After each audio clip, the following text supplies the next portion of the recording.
perkara diputus loh. Kalau tanggal 12 itu sih.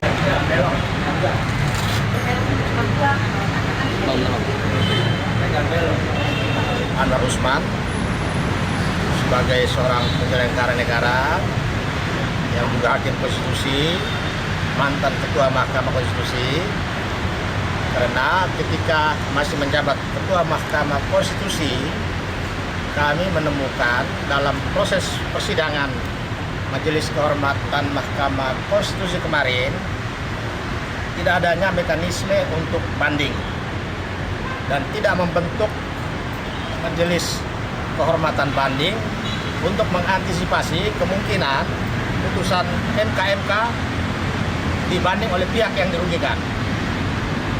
Perangkat Nusantara dan TPDI merasa dirugikan akibat putusan kemarin karena tuntutan TPDI dan Perangkat Nusantara adalah memberhentikan tidak dengan hormat Anwar Usman dari kedudukannya sebagai hakim konstitusi dan ketua Mahkamah Konstitusi karena pelanggarannya kategori berat dan itu dinyatakan terbukti oleh Majelis Kehormatan Mahkamah Konstitusi.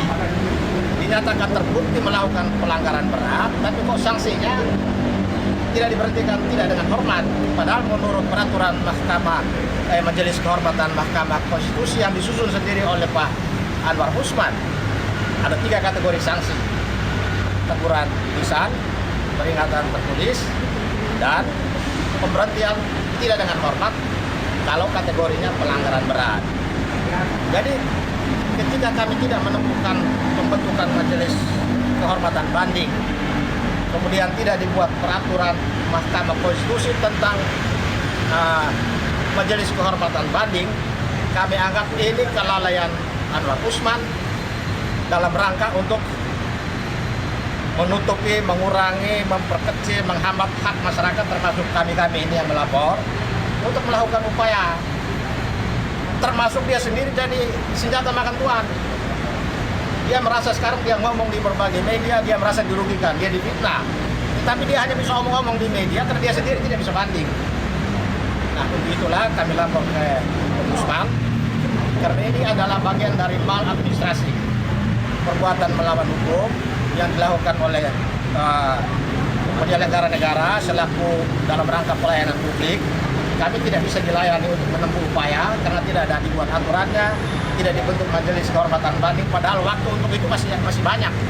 Dia pada Februari 2023 bisa menyusun peraturan MK nomor 1 tahun 2023 tentang Majelis Kehormatan Mahkamah Konstitusi.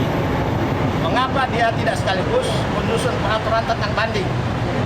Dan mengapa pada waktu pembentukan Pak Jimli dan kawan-kawan sebagai hakim Majelis Kehormatan Mahkamah Konstitusi tidak sekaligus membentuk majelis untuk banding supaya antisipasi.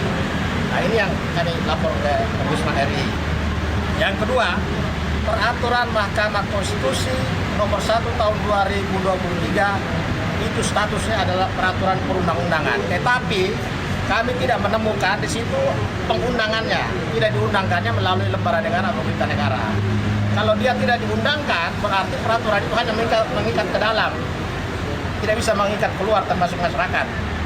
Jadi kalau itu benar, terbukti, itu proses kemarin itu percuma. Karena landasan hukumnya tidak ada kalau peraturan itu tidak diundangkan. Nah, itu yang kita mau laporkan ke Ombudsman. Karena syarat laporan ke sini itu kita harus tunjukkan kita sudah berikan teguran, kami membawa somasi yang kami sampaikan ke MK tanggal 12 Oktober ya, 12 Oktober kemarin sebelum perkara 90 diputus, kami somasi 9 hakim konstitusi supaya mundur dari perkara itu. Tapi ternyata diputus juga, dibacakan juga. Kemudian laporan ke MK kita bawa juga. Kemudian peraturan Mahkamah Konstitusi nomor 1 tahun 2023 sebagai dasar pembentukan MK kita bawa.